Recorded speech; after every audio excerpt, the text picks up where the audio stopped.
This BBC podcast is supported by ads outside the UK. History This Week, February 1905. A quiet morning at the rail yard until the ground gives way.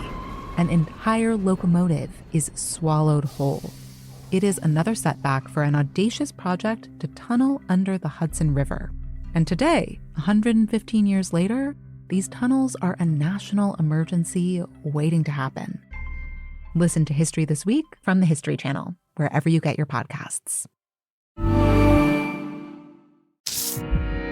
BBC Sounds. Music, radio, podcasts.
But you may have read Ken Follett's famous mega-massive medieval novel, The Pillars of the Earth, which in 2010 was turned into a TV series as well. And of course, if video games are more your speed, and particularly if you're an elder millennial like me, you may have played Age of Empires 2 Expansion Pack, in which you can battle against Empress Matilda.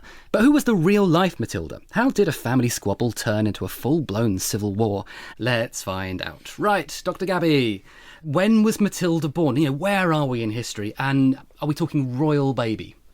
Yeah, so we're talking about England to start off with, though France will jump into the scene on quite a few occasions. They always do. Yeah, but Matilda's born around February 1102. She is the daughter of Henry I, King of England, who was the youngest son of William the Conqueror, also known by another name that's not Radio 4 friendly, so we'll keep it at that for the moment.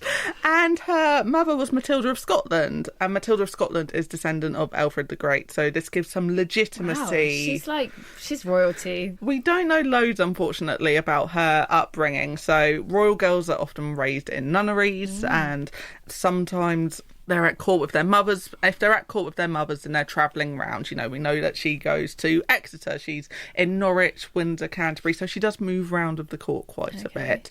Now, her mum, Matilda of Scotland, she is very cultured. She's very pious. So she wants to pass that on to her daughter. But Matilda of Scotland is also very keen on exercising power. So we can see her with a good amount of political authority. Again, something Junior Matilda's going to pick up on. And we say travel about, you mentioned Exeter, and it's sort of sunny climes, sweltering Exeter. But she went considerably further at a young age. Do you want to guess where, Cariad? France. Further than France. Oh, mais oui. Germany. Yeah. Oh. Yeah. All the way to Germany. All the way to Germany. So she went to the school exchange for the Germany because the French one was full. Okay. It wasn't a school exchange programme, Cariad. Oh, it was to meet a man to marry. Yeah. It was marriage exchange. Yeah. You know what, Greg? They look down on that in schools these days. Yeah. Often on this show, I have to sort of honk my problematic marriage klaxon. How old are we talking here, Gabby? Oh, yeah, how old? 8. Oh! Yeah. Now, look, I've heard some low numbers before on this programme, but that is low. Yeah. Medievals. What is wrong with you? Officially engaged at the age of 8. I will that's raise fine. that That's they fine did. then. Yeah, no. Yeah. Wow. I mean, the marriage is delayed for a few years because even then they realised that that's quite young to be But they being would like married, said it like, so- this is going to happen. We're just making sure we've signed the contracts. Yeah. You can see what you're buying. Yeah. But they're not going to actually get married for a while. Yes. But I mean, I'm making it sound like it's reasonable. Yeah, but she does go out there at 8, right? Yes, Wow. yes. To Germany. So her father is arranged. Her father is Henry. Yeah. And she's betrothed to who? Henry. Oh, another the one. 5th. Can't call him Heinrich or something. Like, he's also Henry the Fifth. Henrik, yeah. Yeah. Oh, Heinrich the Fifth. Yep, Heinrich. And he is what? And he is King of the Romans. So Germany at this time, Okay. also you go by the title of King of the Romans. So it can be King of Germany, King of the Romans, because most of the rulers become Holy Roman Emperor as well, which is what happens to Henry. And Matilda is also crowned even before she's married. She's crowned Queen of the Romans at Mainz on the 25th of July, 1110. So They give her a party. Yeah, so she gets the crown, she gets the party before she even gets married. So that's not a bad deal for an 8-year-old. Well, it is. I mean, it's a terrible deal, but they do give her a party. And look, everyone wants a Colin the Caterpillar cake. Other cakes are available. But it's still not ideal if she's going to have to marry Das Henry Fumpf. Yes, she does become queen very young, but she gets so much experience while she's in Germany. She's trained to rule from a young age, which puts her in good stead for the future. Okay. Henry and Matilda are married in 1114, just before she turns 12. So, They can't even wait till she's 12. the problematic marriage klaxon Continues. Still, Well, if you engage at 8, it's a long time before that klaxon is going to stop ringing. Isn't it? It's I need like, new batteries for the klaxon. Yeah, you're going to. Matilda is finally crowned Holy Roman Empress, Imperatrix Romanorum, in 1117. So they're crowned not by the Pope, by the Archbishop of Braga, and therefore this isn't quite a legitimate ceremony either. But Matilda takes this on fully and is like, well, no, I'm Empress now. That's going to be my title. That's what I'm going to use. But she's like 12 at this point, like 14 or something. She's probably like 15, I think, at this point. Yeah. She's suddenly demoted in 1125. Oh, what? What happened to her? She's been ruling Italy, she's the Empress, and then suddenly, nope. Because Henry V dies. Heinrich passes away. Das Henry Fumpf is dead. Kaput. Das He ist goes kaput. Henrik V. Oh no! So he just dies, but she's left unprotected. Yeah, because she's 23, she's a widow. They have no children. They've got no kids. But she decides to go back to England in 1126, and she does not go back alone. She decides to take back some of the jewels with her. So she takes 2 of Henry's crowns. There's another reason that she's needed back home. Her dad, King Henry the second. He's lost his heir. I mean, it's a huge dynastic catastrophe. So November 1120, the English royal court's been in France because they possess Normandy at this point, so they've got control over both of those areas. Now, Henry and his son William are meant to be sailing back on separate ships. William on the White Ship, which was captained by Thomas Fitzstephen, and his father had captained the ship that actually brought William the Conqueror over in the first place. Oh, so it's a Nepo hire. Yes.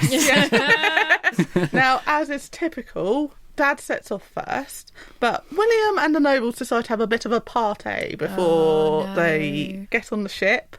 And Fitzstephen claimed that despite the delay caused by their drinking, that he would still be able to race past and overtake Henry's ship. So the sailors leave at night and go into a stretch of water that's filled with submerged rocks. So, Underground. yes, the rock rips a hole ship sinks, and all but one of the 300 passengers die, which is a butcher from Rouen. So we only have one butcher's word.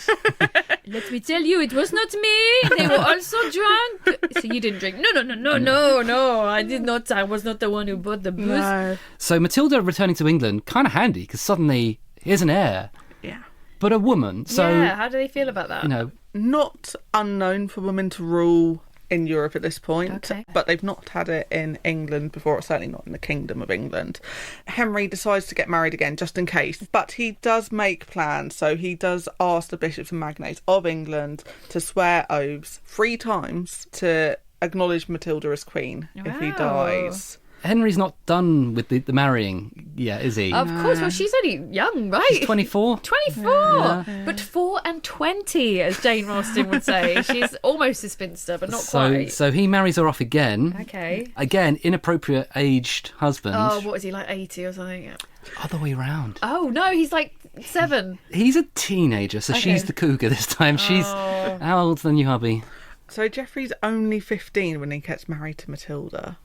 And the age gap there is what? 11 years. So, we're getting into another problematic marriage klaxon there. She's not impressed, right?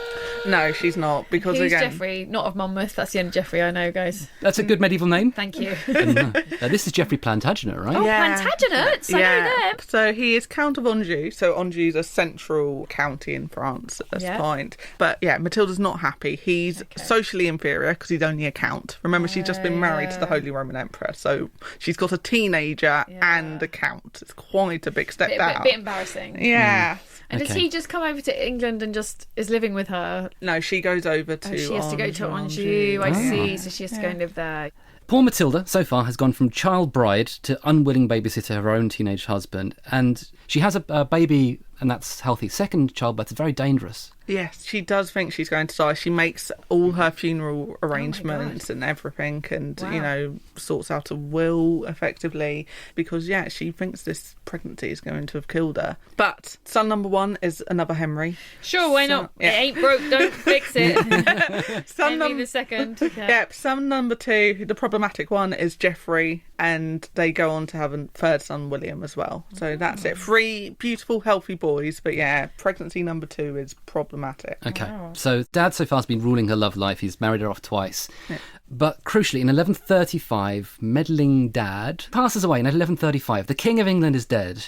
And all those oaths have been sworn. 3 oaths, a triple lock. And you know how reliable bishops are in history. If they agree something, those bishops never let you down. So the next ruler of England, Cariad, is... Well, I imagine they're trying to stop it being Matilda. Yeah. Do they want it to go to her son? Are they trying to do it that way? I mean, that would make more sense, but no. They just bring in some random. They always bring in some random. Who is it?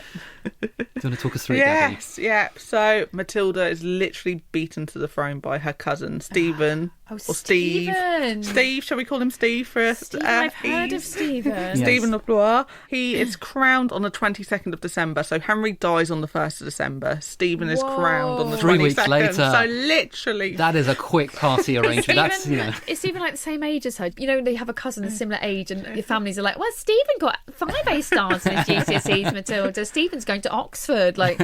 Stephen's actually become King of England. Yeah. Poor Matilda. I mean, it does help. Talking of meddling bishops, Stephen's brother is the Bishop of Winchester, which very is handy. Very handy. But Matilda, when we're talking about pregnancies, she has concerns with this third pregnancy and perhaps doesn't travel quite as quickly due to the risk. So we have the double whammy here of brotherly nepotism and a man taking a woman's job while she's on maternity leave. It's the absolute 21st century. Yeah. Something's never changed, right? Oh, something's never changed. Okay. Poor Matilda. So, let's hear about Stevie B, the Throne Thief. That's his hip-hop name. King Stephen of Blois. Yeah. Who is he? Yeah. So he's about 10 years older than Matilda. Even worse, yeah. Depending if we go with the 1092 birthday. He is the 3rd son of King Henry I's sister, Adela. So there is Adela. the family relationship there. He's a favourite of Henry I. He grows up in the English court because his mum sent him there thinking it'd be more, sophisticated and he'll learn. So he's well known by the nobles, which puts him in good stead when he does nip across the channel. He's been hanging out with the lads and the men's clubs. Yeah, I get you. And he's married to... Matilda. Yes, he is. Yeah, heiress to the county of Boulogne. So Stephen is the king. Matilda gives birth, survives the childbirth, thankfully. To William, yeah. And now she looks across the channel and goes, hang on a second, that's my mine. throne. That's fine. Should have been me. Yeah, okay. Yeah, so what does she do next? She sails over with an army and says, that is my bloody throne. And my throne, Stephen. Yeah, I think it's time now for the Anarchy. So would we call this a civil war? Yeah, I think 12th century Civil War, the lesser known of the Civil Wars of Sure. England, perhaps. But Matilda, she spent that time in Normandy. They focused on taking that first, think that's the way forward. But as we say, we get to around 1138, 1139. She's like, hang on, now I need to focus on taking England. Yeah.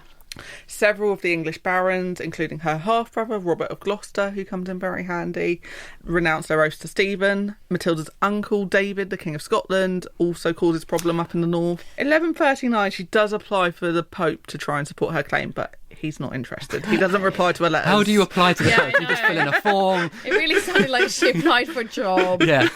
Yep, but no luck there. But she decides to sail for England anyway in September 1139. And fortunately, her stepmother, Adeliza, who's at Arundel, says, come here. I'll support you. Arundel's a very lovely town. Very nice day out. Got a great castle. Lovely castle. Lovely antique shops. Yeah, good I've been cafes. to the castle, So, Gabby, talk us through the war then. This brutal anarchy, this civil war. So once Matilda's got to Arundel, enjoyed the castle, had a few scenic walks, makes her way over to Bristol, off to the West Country, because her half-brother, Robert, Duke of Gloucester's there. Yeah. So he's got people on side for her. So they decide to start battling.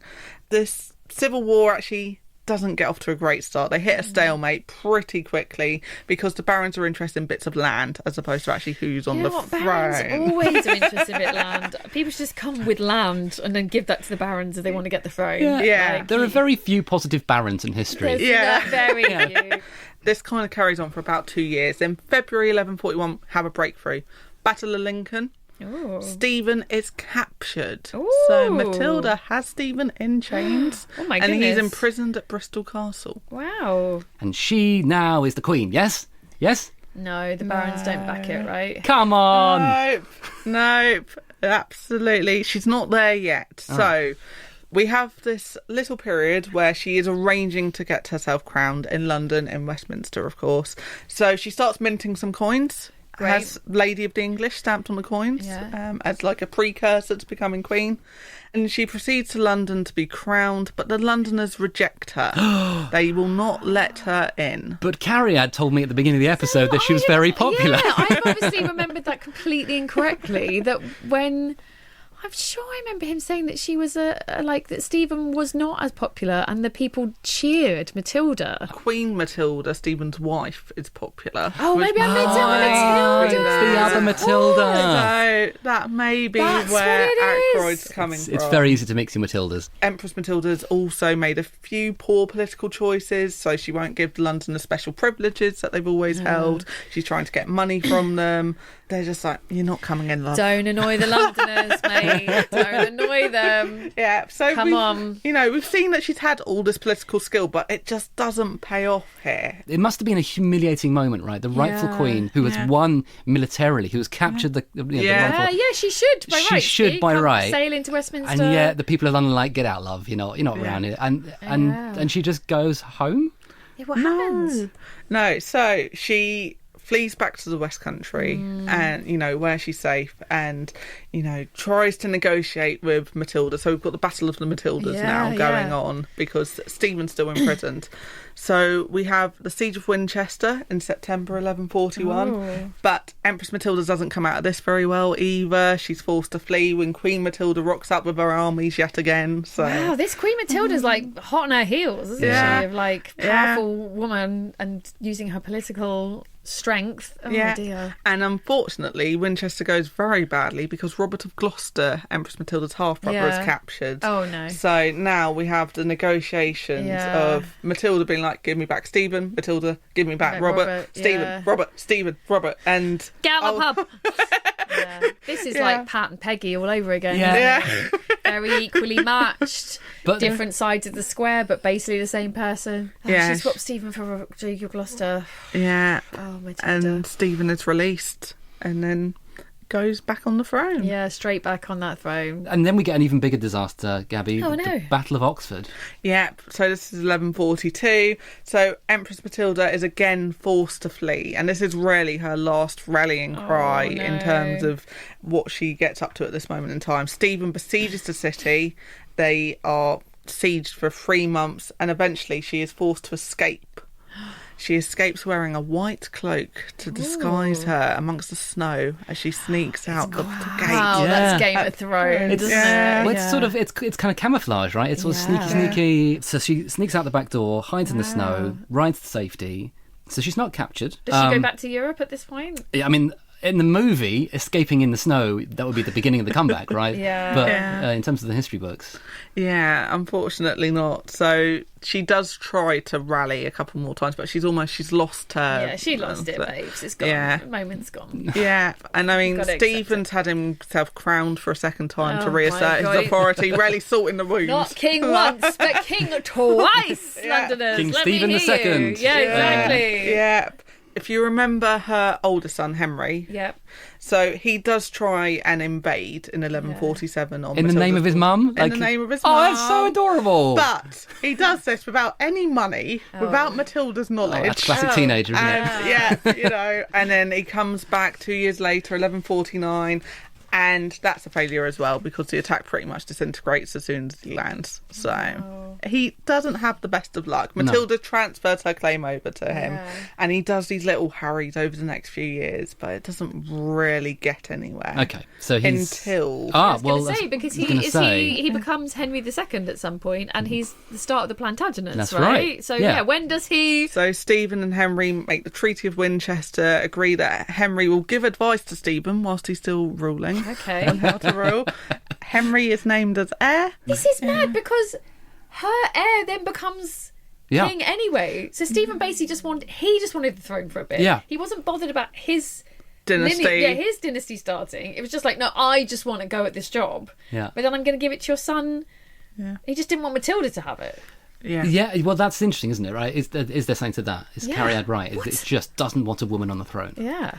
Yeah, I mean, that is potentially part of it in terms of, Matilda goes over what you expect to see of women at this point. We don't expect to see a woman ruling in England, but there is the slight issue as well. They don't like Geoffrey of Anjou. They don't like Matilda's husband. They're worried about foreign influence. Okay. If she becomes queen, like, what's his role going to be? Is she going to rule in her own right, or bypass that? Yeah. But then they install his son, who must be of the same lineage. But he's still a man. But he's a man. He's a man. And that's much more acceptable to them. King Stephen died in October 1154. Henry II becomes the king, so Matilda's son on the throne. Yeah. And Matilda gets to be what? Queen Mum? Yeah, I mean, she is a bit of a... Is she sort of the Kris Jenner here? Is she kind of a mummager? Yeah, I mean, she's got 3 sons to try and keep in line a bit. And absolutely, she rises from the ashes and is really involved. So she looks after Normandy pretty much full time. Oh, wow.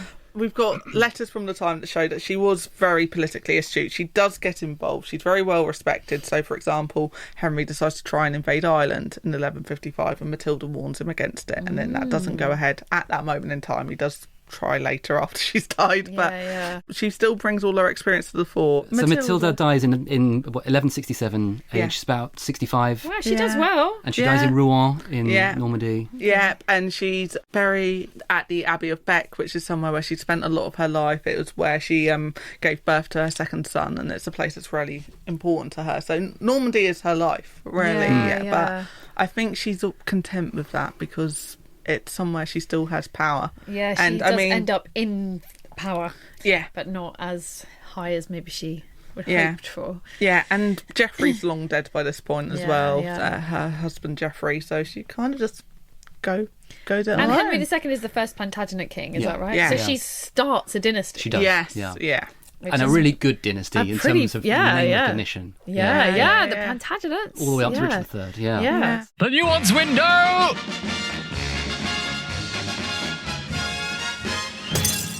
Okay, time now for the nuance window. This is the part of the show where Cariad and I quietly try to remember all the 5 Matildas and 3 Henrys that we've mentioned, while Dr Gabby takes to the battlefield to tell us something that we need to know about Empress Matilda and medieval queenship. So my stopwatch is ready. You've got 2 minutes. Take it away, Dr Gabby. So I want to talk about medieval queens as co-rulers, because I think there's this idea that medieval queens are just there to give birth to children and that's it, and maybe they're quite pious, maybe they focus on what we call soft power, but actually these are women who can rule in their own right, so to speak. They are very powerful, they can share power with the king, and Matilda does this really well with Geoffrey in terms of sharing power and sharing her rights. They work very well together as a couple. But going beyond Matilda, we see this again fantastically with Eleanor of Aquitaine. She brings her power from Aquitaine as Duchess and shares that with Henry. So I think we need to move beyond the idea that it's always the king that's giving and sharing power. It's women who can actually bring a lot to the marriage, bring a lot to rulership through a different set of skills, whether that's diplomacy and soft skills, patronage, mediating with the bishops when they're being a bit naughty. Women are very capable of exercising power. They do it on a regular basis, and it's not just agency. It's not just something that's soft. Directly with Matilda, we don't see her leading an army at the front of it, but we do see women leading armies in this period as well. So I think there's much more to be said about queens being able to actually directly rule. Not all power is vested in one man. Yeah. It's shared with his mum in the case of Matilda, it's shared with his wife, it can be shared with his daughters, or sometimes with other men, but with governors and regents and so forth as well. So I think there's a lot more to medieval queens than maybe we think. They're not just there to give birth to children. They do quite well. Thank you so much, Gabby. Fascinating, Cariad. Yeah, amazing. Absolutely amazing. Listener, if you want more medieval queens with Dr Gabby, you can check out our episode on Eleanor of Aquitaine, featuring Cariad's ostentatious castmate, Rachel Paris. For more Cariad, obviously we've got lots of episodes with you, but Yes. Agrippina the Younger and Mary Wollstonecraft are 2 of my faves. And for more argumentative English royals, there's always our episode on the causes of the British Civil Wars, which we've now discovered is the second English Civil War, but that's very confusing, so we'll just pretend. Let's call it the Anarchy is a whole other thing. I'd just like to say a huge thank you to our guests in History Corner. We had the fantastic Dr Gabrielle Storey. Thank you, Gabby. Thank you, Greg and Cariad. Well done for not throwing any chairs around. It was a very placid Anarchy today, wasn't it? We were very calm. And in Comedy Corner, we had the ever-brilliant Cariad Lloyd. Thank you, Cariad. Au revoir, monsieur, as they would have said. Yeah, I mean, now's not the time to point out that 12th century French was actually a bit more Viking sounding. It was much more harsh Norman.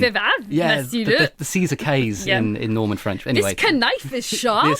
Yes. Yeah. And to you, lovely listener, join me next time as we consider both sides of another historical argument and then settle it with a compromise. But for now, I'm off to lock up my cousin before he tries to snatch the podcast from me. It's mine, all mine. Bye. You're Dead to Me is a BBC Studios audio production for BBC Radio 4.